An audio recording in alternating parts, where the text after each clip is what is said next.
Nous sommes aujourd'hui donc jeudi 28 mai 2020.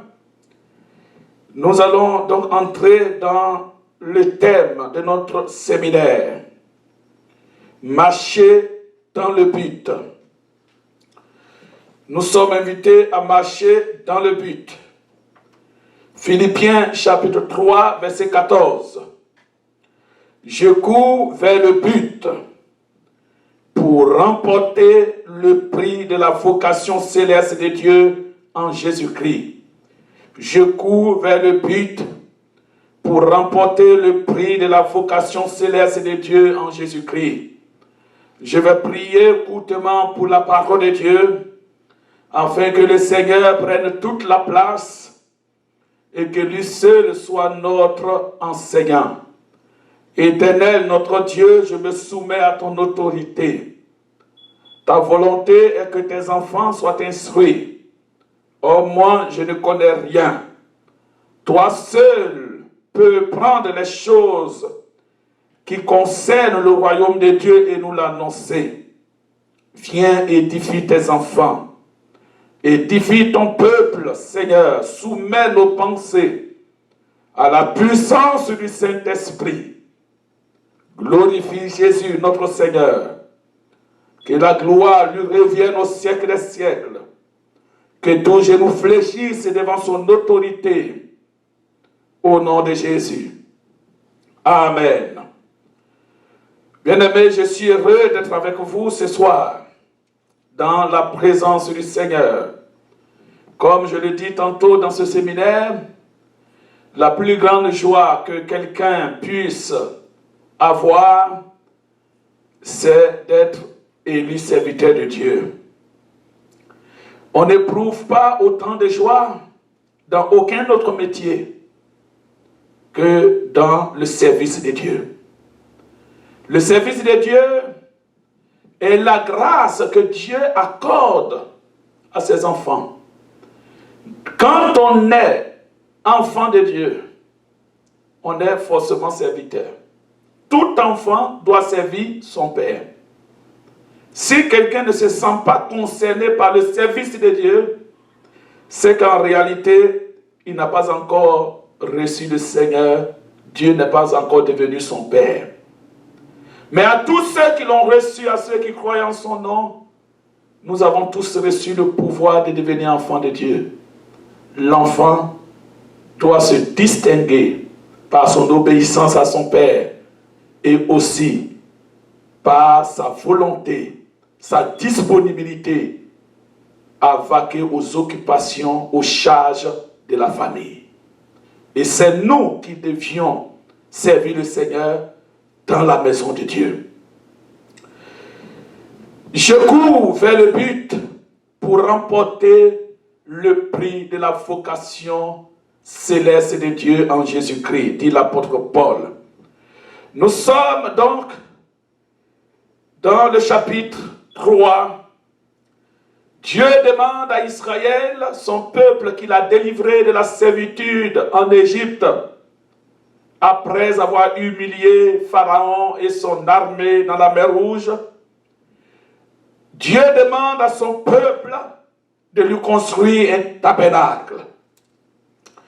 Il dit dans Exode chapitre 25, le verset 8 et le verset 9, « Ils me feront un sanctuaire et j'habiterai au milieu d'eux. Vous ferez le tabernacle et tous les ustensiles d'après le modèle que je vais te montrer. » Dieu demande à Moïse et aux enfants d'Israël de lui construire un tabernacle. Et le but du tabernacle, c'est que Dieu puisse habiter au milieu d'eux. Le service de Dieu sous-entend la présence de Dieu au milieu de son peuple. Et nous avons vu le modèle du tabernacle en cinq parties. Nous avons parlé de ces 5 parties comme étant les 5 étapes de la vie du croyant en Christ.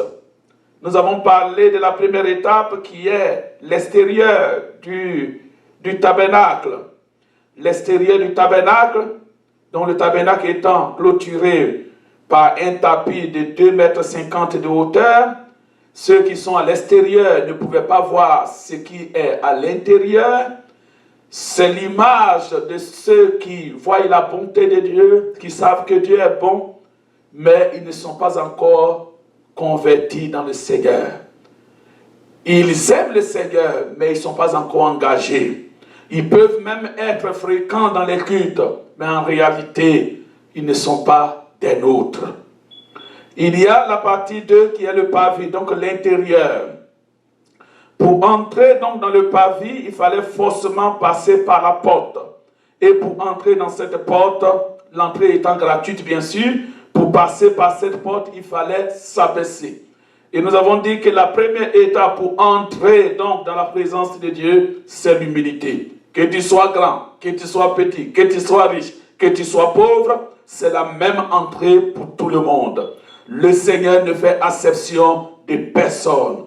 Il a répété à l'apôtre Pierre qu'il a envoyé pour bénir Corneille, ce serviteur, mais qui n'avait pas droit à entrer dans la maison de Dieu, dans le tabernacle, c'est-à-dire dans le temple, parce qu'il n'était pas juif. Le Seigneur dit à Pierre, je ne fais acception de personne, ce que je t'ai dit, mange, tu dois le manger.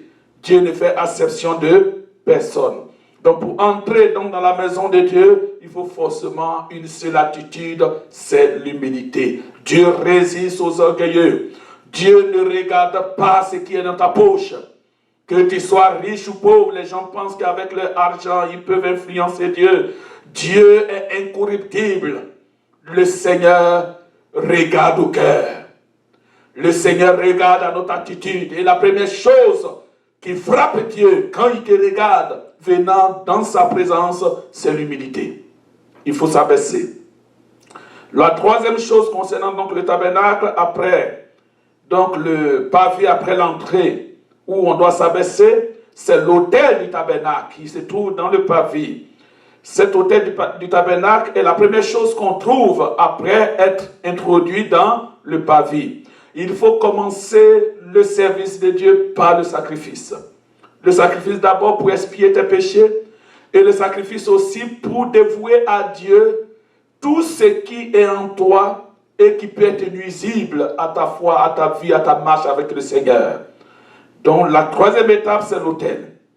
Aujourd'hui, nous pouvons comprendre que certaines personnes restent à l'extérieur du tabernacle et ne sont pas pardonnées ni sauvées. D'autres entrent par la porte et expérimentent le pardon et la purification de leurs péchés. Mais il est impossible de se satisfaire de cela. Le fait de rentrer est une bonne chose. Le fait de sacrifier est une bonne chose. Mais il ne faut pas être satisfait de ces trois premières étapes. Il est impossible de se satisfaire de cela. Dieu veut nous rencontrer personnellement. Tant que tu es dans le pavé, tu es passé par le sacrifice, il est vrai, tu es parmi le peuple de Dieu, mais tu n'as pas encore personnellement rencontré le Seigneur. Le Seigneur attend de toi encore des pas vers l'avant. Dieu veut nous rencontrer personnellement pour nous confier des charges et aussi des trésors de son royaume. Dieu est celui qui aime la relation avec ses enfants.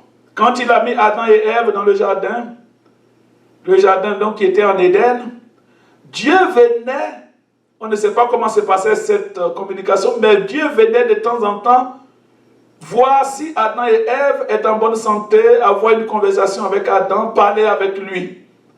Dieu aime la relation avec les hommes. Dieu ne cause pas avec ses anges, il leur donne des instructions.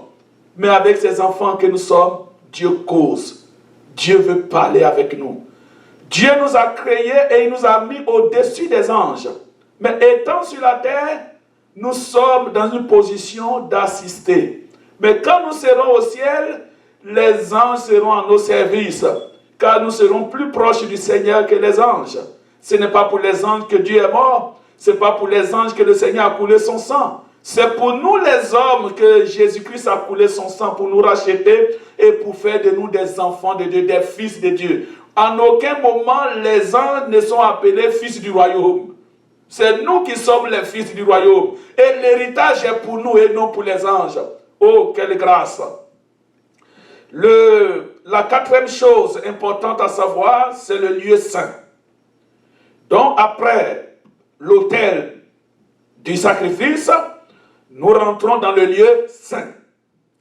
Dans Exode, chapitre 25, le verset 23, à partir du verset 23, Dieu dit, « Tu feras une table de bois d'acacia. » Donc, Dieu précise le bois.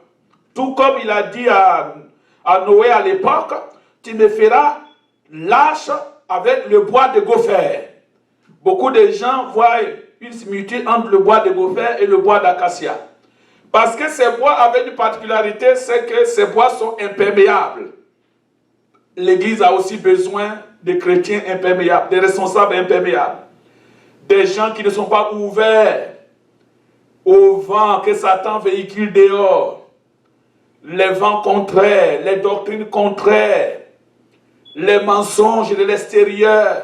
Il faut être en bois de gopher, en bois d'acacia, pour être imperméable, pour garder dans sa plus grande perfection, oui, la présence de Dieu au milieu de son peuple, pour ne pas infecter le peuple de Dieu avec les choses extérieures. Oh, le bois d'acacia, le bois de gopher, que nos responsables dans nos églises aient une foi à la dimension du bois de gopher et du bois d'acacia. Ils pourront être imperméables aux intempéries, aux pluies diluviennes. Oui, les pluies diluviennes que Satan envoie pour pouvoir perforer l'unité de l'Église. Sa longueur sera de 2 coudées, sa largeur d'une coudée et sa hauteur d'une coudée et demie. Tu la couvriras d'or pur et tu y feras une bordure d'or tout autour. Dieu lui-même donne les précisions.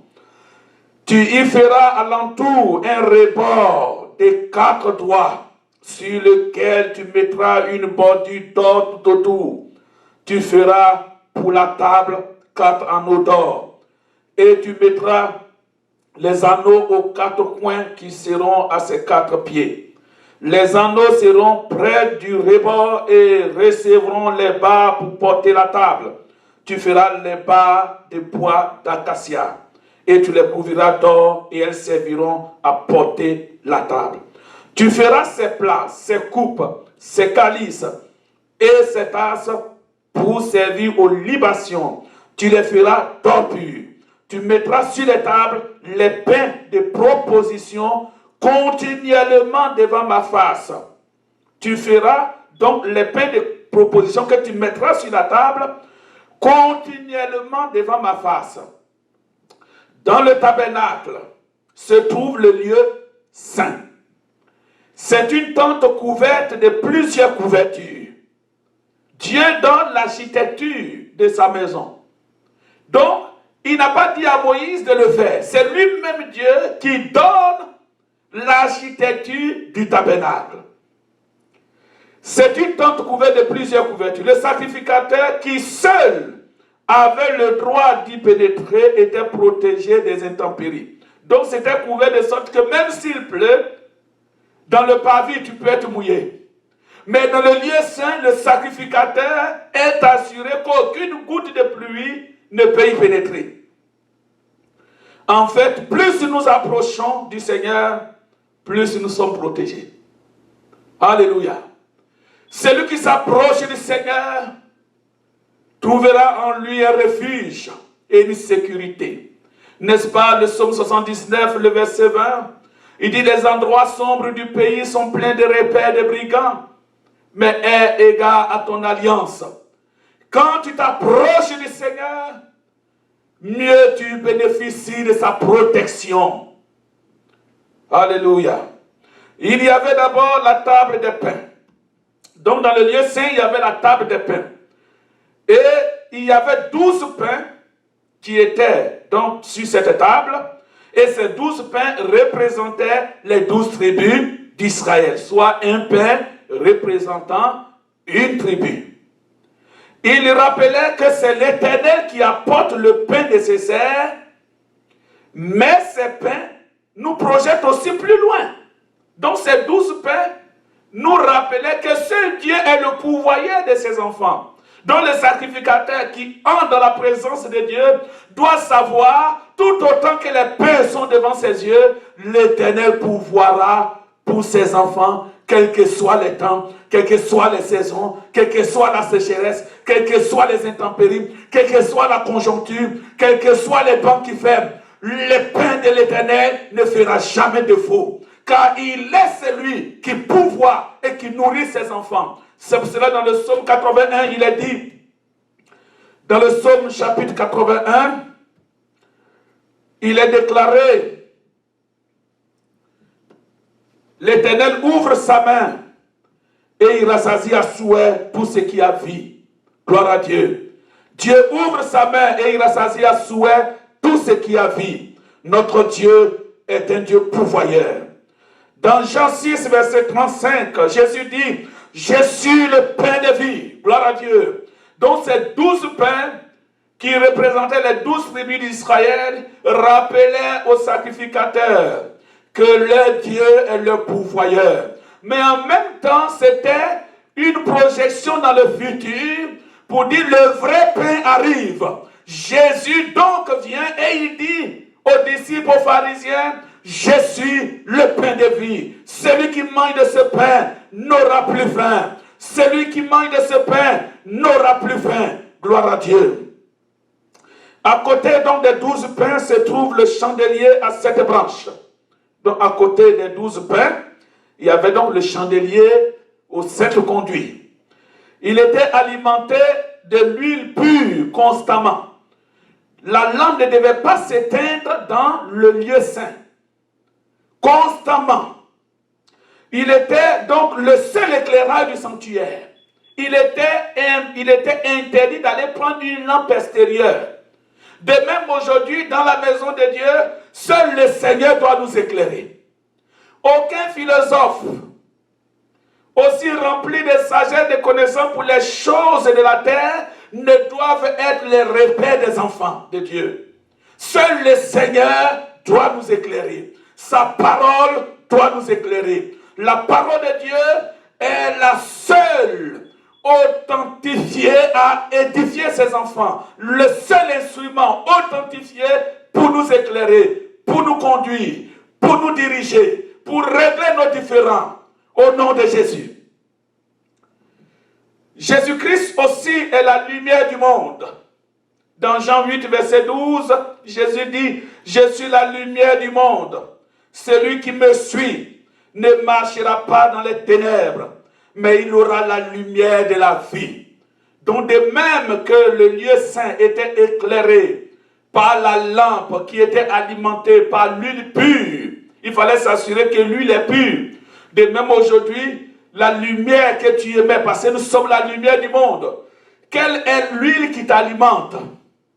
Il faut que l'huile qui t'alimente, symbole du Saint-Esprit, soit réellement le Saint-Esprit qui t'anime. De toutes les façons, on le saura par la qualité de tes messages. C'est le premier fruit que tout homme de Dieu doit produire, le message. On reconnaît l'homme de Dieu par son message premièrement. C'est la vitrine.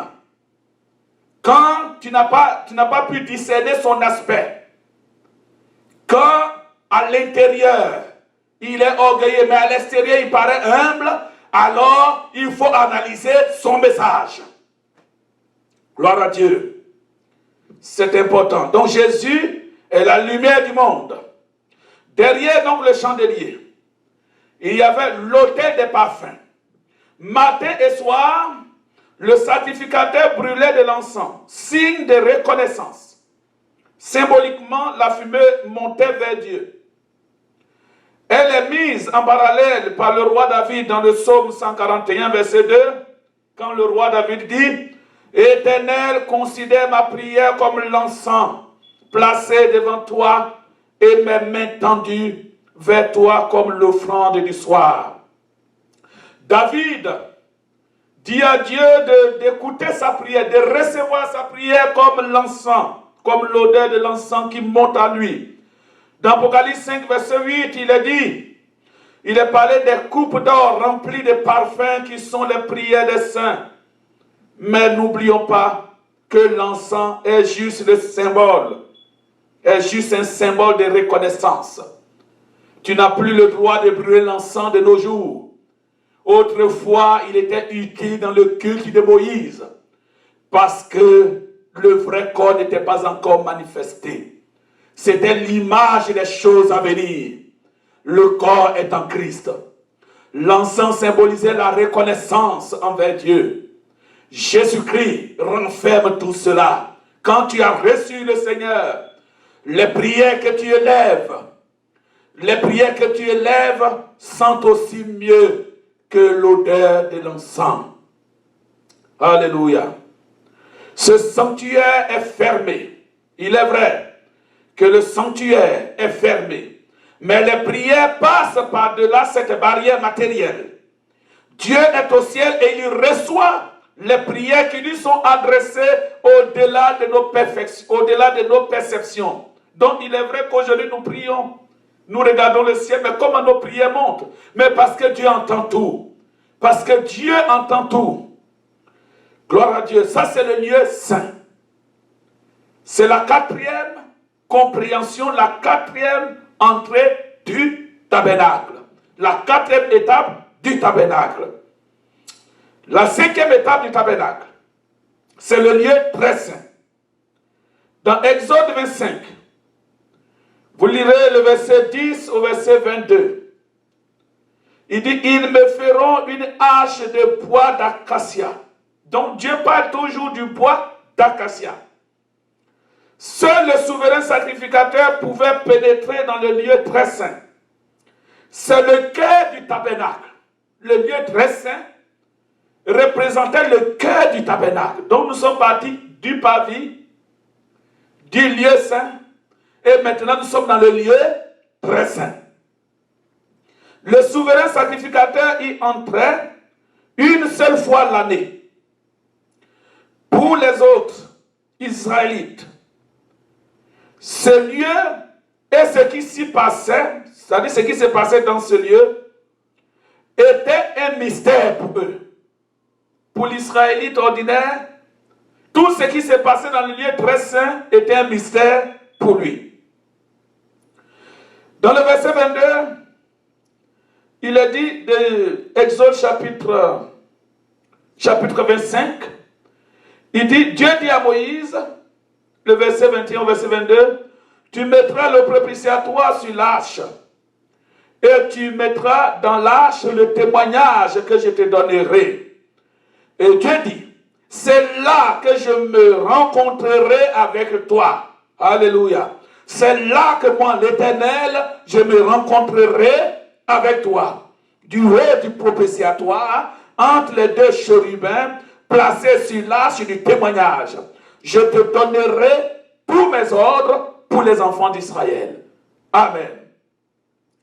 Alors Dieu a dit à Moïse, il dit, c'est là que je me rencontrerai avec toi, du haut du propitiatoire, entre les deux chérubins, placés sur l'arche du témoignage, que je te donnerai. Je te donnerai aussi des ordres pour les enfants d'Israël.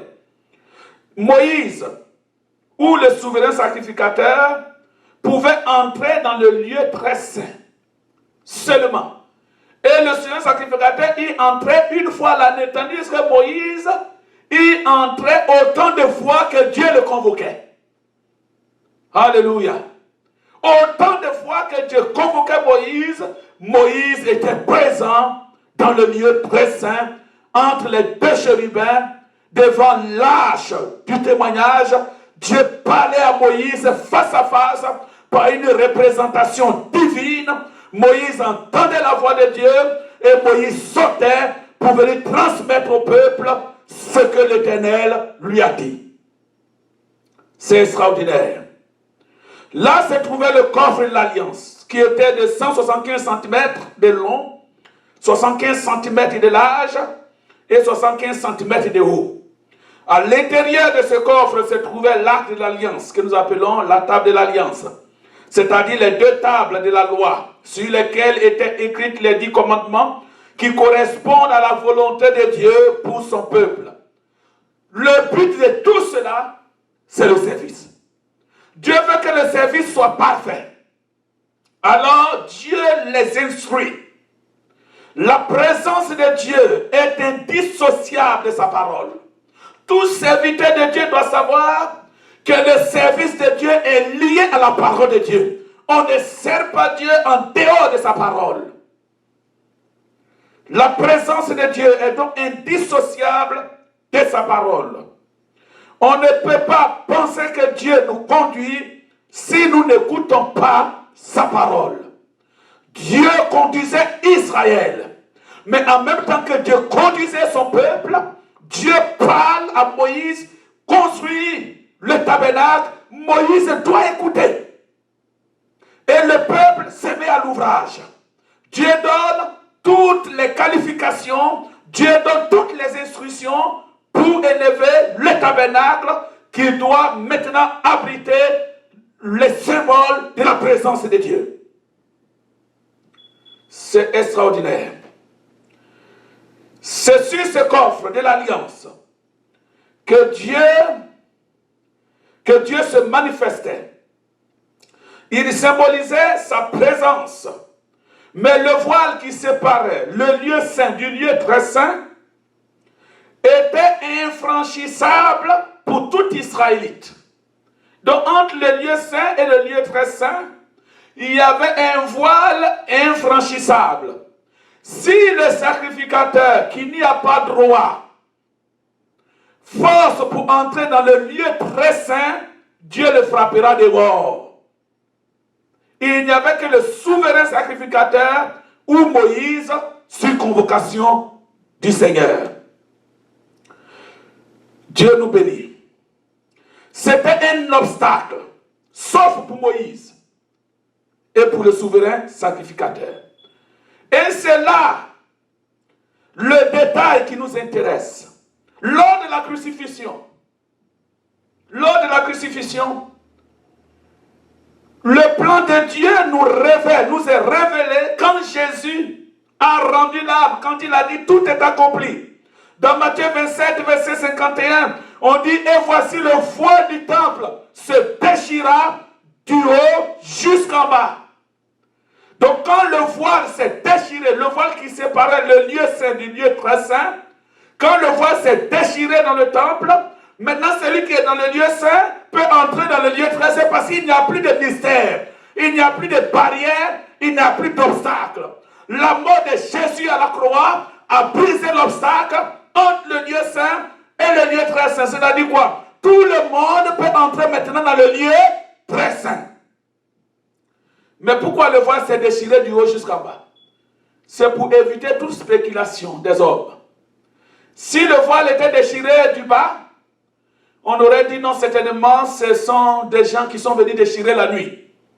C'est pareil événement qui s'est produit aussi lors de la chute des murs de Jéricho. Le mur s'est brisé du haut jusqu'en bas pour qu'on sente que c'est la main de Dieu, la main divine. Quand Dieu frappe, ça sort d'en haut. Quand les hommes te frappent, ça sort d'en bas. C'est pour cela qu'il vaut mieux craindre. Il faut craindre Dieu. Gloire à Dieu. Oh Seigneur, tu es bon. Le voile s'est déchiré. Dans Hébreux 10, verset 19 au verset 22,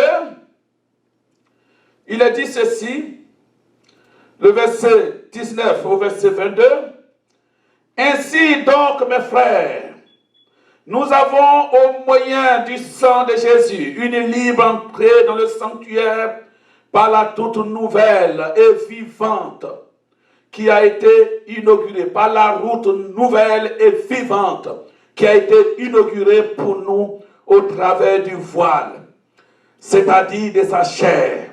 Et nous avons un souverain sacrificateur établi sur la maison de Dieu. Approchons-nous donc avec un cœur sincère, dans la plénitude de la foi, les cœurs purifiés d'une mauvaise conscience et le cœur lavé d'une eau pure. Voici ce que le livre de Hébreux nous enseigne. La mort de Jésus-Christ a inauguré pour nous une nouvelle route par laquelle nous avons accès au lieu très saint. Le lieu très saint où Dieu réside, où Dieu rencontrait Moïse. Nous aussi, nous pouvons entrer dans le lieu très saint pour rencontrer Dieu, parler avec lui. C'est pour cela, dans le sacerdoce nouveau, dans le sacerdoce royal dans lequel nous sommes, si quelqu'un dit qu'il était capable de servir Dieu, en réalité, la personne est de mauvaise foi. La personne n'a pas encore donné sa vie à Jésus. Parce que le voile s'est brisé, le voile s'est déchiré. Tout le monde peut entrer dans le lieu très saint. Tout le monde peut voir Dieu. Tout le monde peut lui parler sans passer par le sacrificateur. Le sacrificateur représentait le peuple devant Dieu, tandis que Moïse représentait Dieu devant le peuple. Dieu parlait à Moïse et Moïse transmettait les commandements de Dieu au peuple, les voix de Dieu au peuple, tandis que le sacrificateur prenait les péchés du peuple pour venir plaider devant le Seigneur. Oh, le but du service. Que Dieu fasse de nous des serviteurs et des servantes. Que personne, sous une influence quelconque, ne se dérobe à ce devoir béni, ce devoir heureux qui est de servir Dieu. Dieu demande à Moïse de construire donc le tabernacle. Nous revenons dans le livre d'Exode, chapitre 25, le premier verset au verset 2. L'enseignement sur le tabernacle nous édifie beaucoup. L'Éternel parla à Moïse et dit, parle aux enfants d'Israël qu'ils m'apportent une offrande. Vous la recevrez pour moi de tout homme qui le fera de bon cœur. Alors Dieu dit à Moïse, dis aux enfants d'Israël qu'ils m'apportent des offrandes.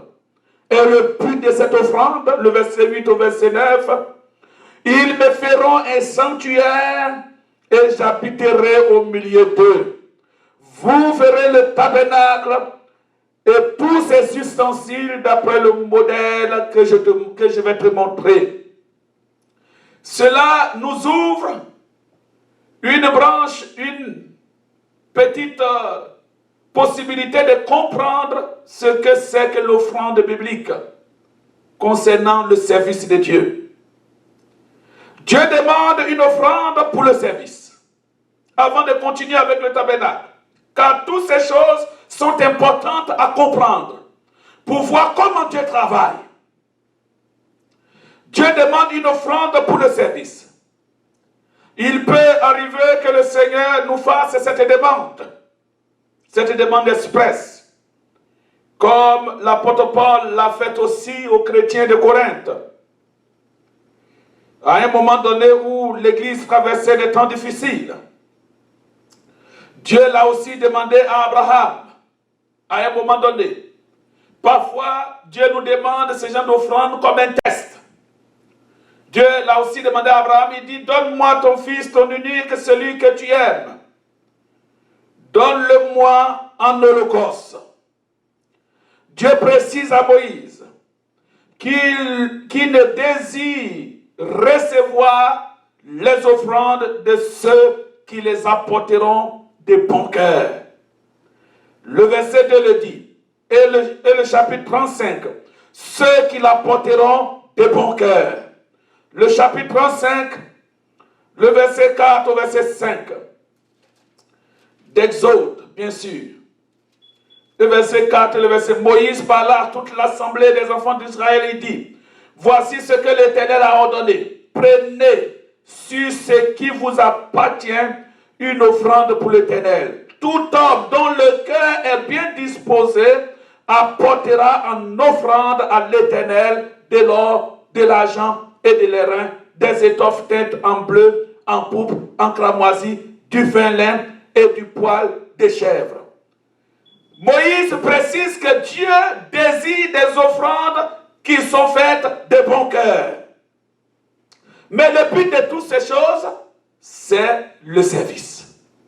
Tout serviteur de Dieu, tout servant de Dieu doit comprendre que ce qui lui appartient, Dieu peut en avoir besoin à tout moment.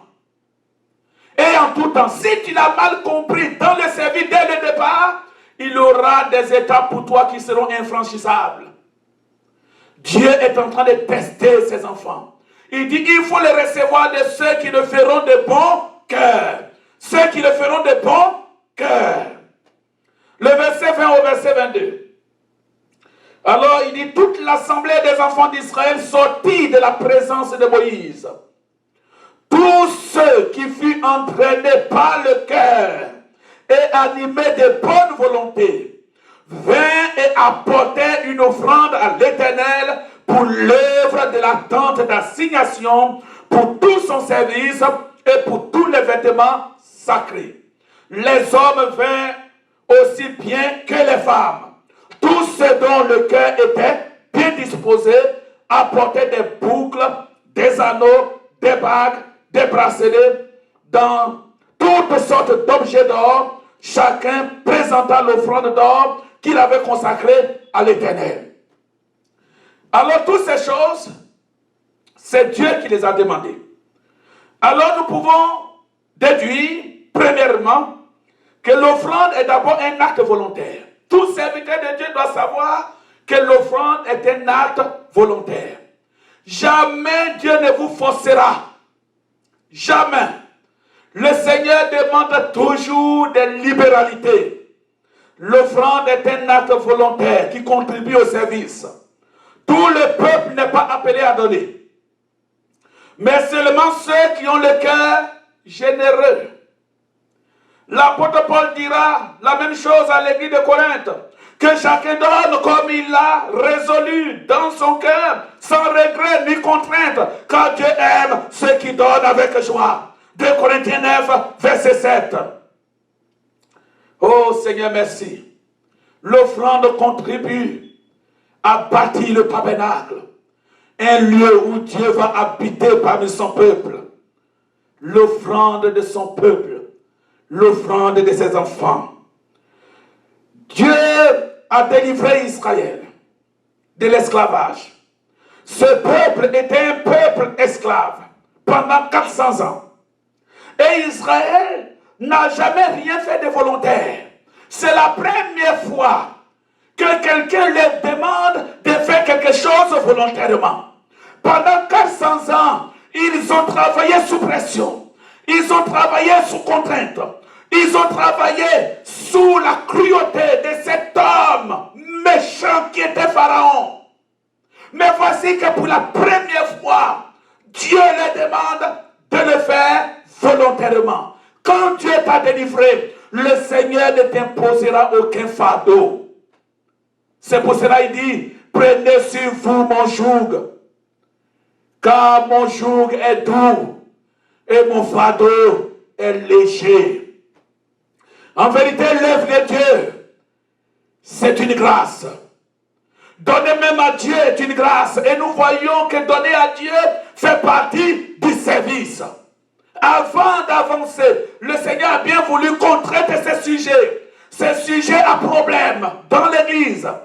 Ces sujets à problème dans le service de Dieu. Beaucoup de gens viennent au service de Dieu parce qu'il y a des offrandes à recevoir. Non, frère. L'offrande, c'est pour bâtir le tabernacle. C'est pour cela, quand j'ai reçu le Seigneur et que Dieu m'a fait la grâce, j'ai compris que même le serviteur de Dieu peut aussi faire des tentes. Et avec mon épouse, nous avons fait des tentes. Avec ce que Dieu nous donnait, nous avons bâti des églises sans attendre rien de personne. Tout ce que tu possèdes appartient à Dieu. Il faut le savoir quand tu t'engages à servir Dieu. Il ne doit pas y avoir dans tes chambres où il est interdit à Dieu d'y entrer. Le Seigneur doit entrer dans toutes les chambres de ta vie, y compris les chambres où se trouvent les trésors de ce monde. Que la gloire soit à notre Dieu. Alors, ce peuple délivré de l'esclavage doit maintenant apprendre à faire les choses volontairement. Dieu leur apprend que l'offrande est un acte d'adoration. L'offrande est un acte d'adoration. motivés par notre reconnaissance au Dieu qui nous a délivrés de l'esclavage de Satan. Tous serviteurs de Dieu, tous ceux qui doivent servir Dieu, tous ceux qui sont enfants de Dieu, doivent savoir que l'offrande est un acte d'adoration. L'offrande est un acte de reconnaissance envers Dieu. C'est Dieu qui nous a délivrés de l'esclavage de Satan. Quand on mesure, on pèse, on évalue l'œuvre du salut, même financièrement, nous verrons que nous devons toujours à Dieu. Pour quelqu'un qui fumait beaucoup et que le Seigneur a délivré, fait le calcul des paquets de cigarettes, autant de jours que Dieu t'a délivré, tu verras dans les décomptes que le Seigneur t'a beaucoup enrichi.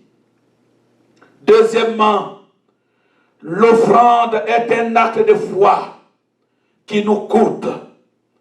Dieu demande à son peuple de donner de l'or, de l'argent et du bronze, des étoffes teintes en bleu, en pourpre, en cramoisi, du félin et du bois de chèvre, des peaux de bélier teintes en rouge et des peaux de dauphin, du bois d'acacia, de l'huile, des aromates, des pierres d'onyx et d'autres pierres. Exode 25, verset 3 au verset 7. Dieu demande un certain nombre de choses que le peuple doit donner pour bâtir le tabernacle. Pour des esclaves libérés, imaginez-vous ce que cela peut représenter comme trésor. Ils ont vécu dans la misère pendant toutes les années, pendant 400 ans. Et voici que maintenant Dieu leur demande de donner le trésor qu'ils possèdent, sur lesquels ils ont fait autant de projets. Oh Seigneur, ces années, toutes ces années, ces trésors, ils doivent les déposer. Le Seigneur en a besoin des choses précieuses. Quelques années plus tard, alors que le jugement de Dieu s'abat sur le roi David, après le dénombrement interdit par Dieu, David voulait savoir combien de gens peuplaient son royaume pour s'auto-proclamer certainement grand roi, pour paraître un grand roi établi sur un grand peuple. Alors que Dieu a dit à Israël, vous ne ferez pas de dénombrement, car personne ne peut compter Israël. Vous êtes aussi nombreux que le sable des mers. Vous êtes aussi nombreux que les étoiles du ciel. Personne ne peut compter mon peuple. Pourquoi Dieu a interdit le dénombrement pour ne pas compter? Parce que qui pouvait compter? Moi, Bamba, qui n'était pas encore né et qui fait partie de l'alliance du service.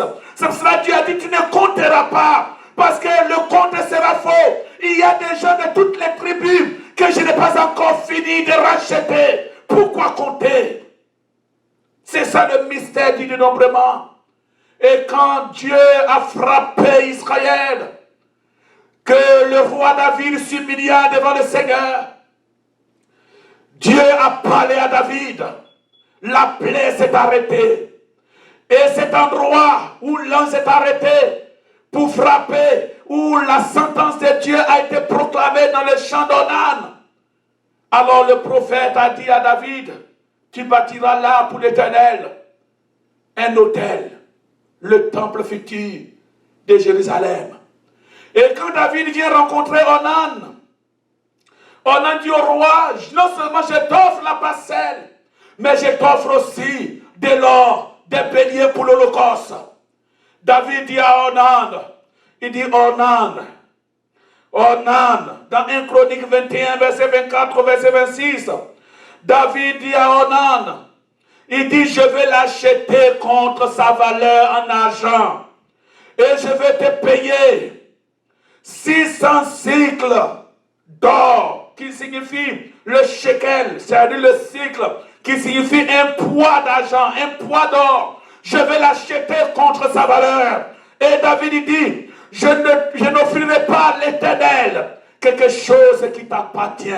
Et je ne donnerai pas à Dieu une offrande qui ne me coûte pas. David bâtit là un autel pour le Seigneur. Il offrit des holocaustes et des sacrifices de paix. Bien-aimé, tout serviteur de Dieu doit pouvoir donner à Dieu avec joie.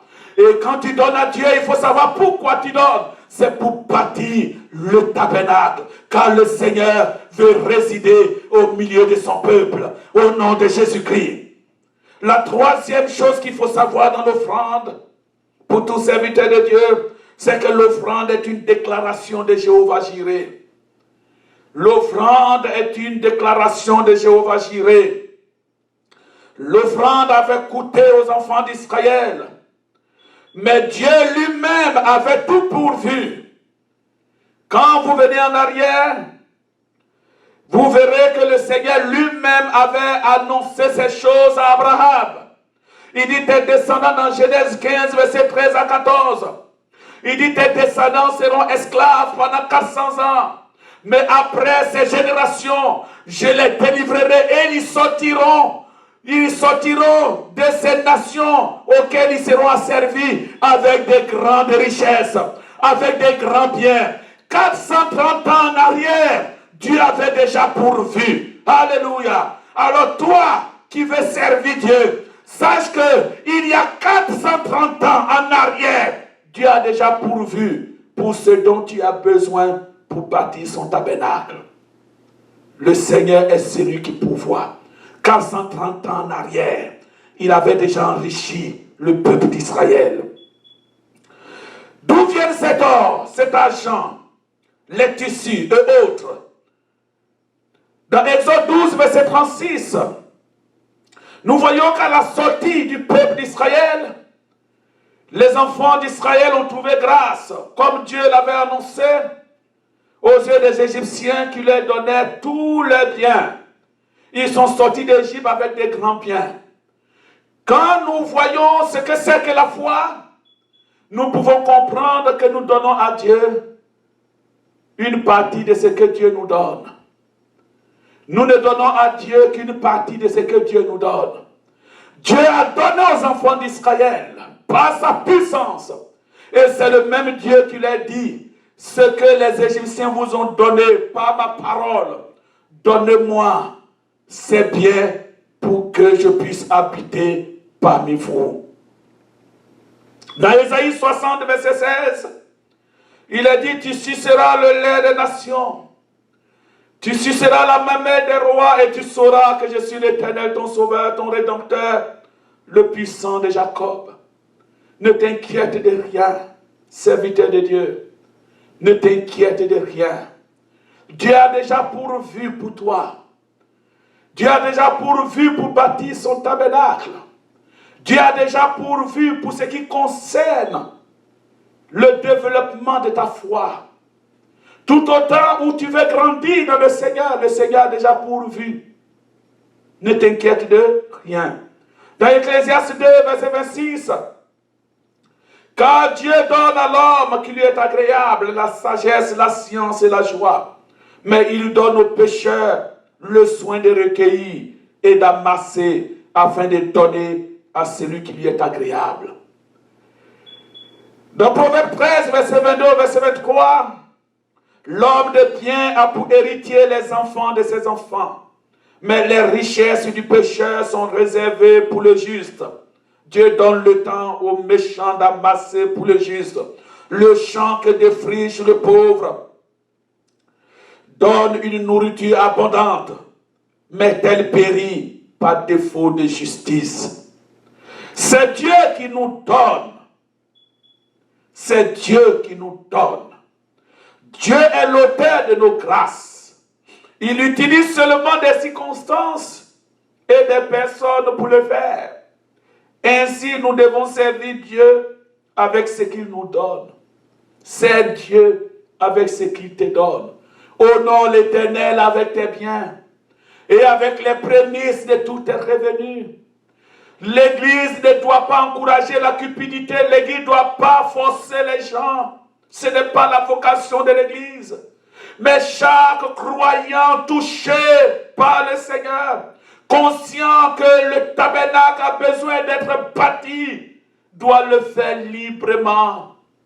Gloire à Dieu. On ne cotise pas pour acheter une maison pour le pasteur. Ce n'est pas la vocation de l'Église. L'Église proclame le royaume de Dieu. Tous les enfants de Dieu qui sont concernés par le royaume de Dieu travaillent pour bâtir le tabernacle du Seigneur, afin que le Seigneur puisse habiter parmi eux. Et pour terminer, l'offrande est utile pour construire le tabernacle. Alléluia. Dieu dit à Moïse, à quoi va servir les offrandes? Ils me feront un sanctuaire, un lieu où Dieu habitera au milieu d'eux. Le verset 8 d'Exode 25. C'est le but de l'Exode. Dieu libère son peuple pour qu'il le serve dans le désert. Dieu les libère du maître cruel pour venir à sa rencontre et faire alliance avec lui, pour avoir une relation avec ce peuple. Pour cela, le Seigneur Dieu veut se faire construire une tente afin de venir à la rencontre de son peuple. Dieu ne leur demande pas de construire une cathédrale ou un palais, mais Dieu demande simplement que les offrandes doivent servir à construire une tente où Dieu va habiter parmi eux. Le but de l'offrande, construire un tabernacle où Dieu habitera parmi eux. L'offrande selon Dieu fait partie du service.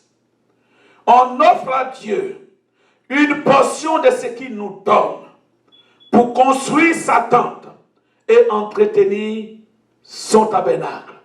C'est pour cela, quand tu es touché par la parole de Dieu, quand tu veux entrer dans le service, il faut comprendre ce à quoi doit servir l'offrande. L'offrande n'est pas le but recherché dans le service. Non.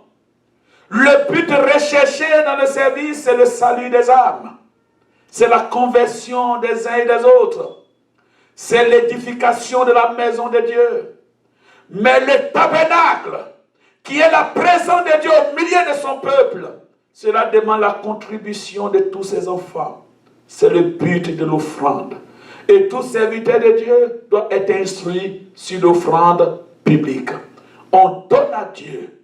On ne donne pas pour que l'homme de Dieu soit beau. Ce n'est pas le but, c'est pas ce que Dieu a dit. Cela ne t'empêche pas de bénir les hommes de Dieu.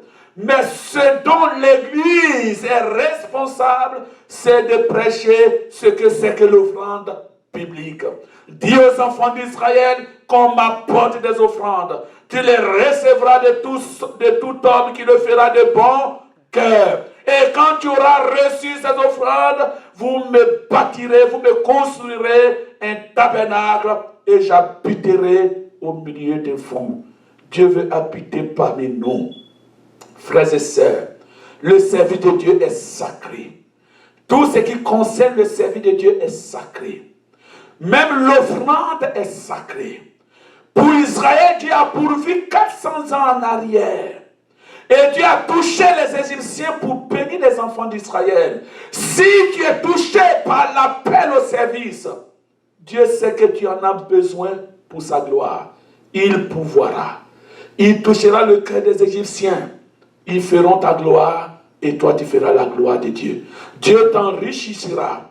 Dieu va t'enrichir de ses biens pour que tu puisses aussi bâtir le tabernacle avec ses autres enfants de bon cœur. Que Dieu te bénisse. Que la grâce de Dieu soit ta force. Que le don du service te soit aussi donné. Que Dieu fasse de toi un serviteur, une servante de Dieu. Que rien ne peut arrêter. Que rien ne peut freiner. Car les offrandes ne sont pas un frein au service.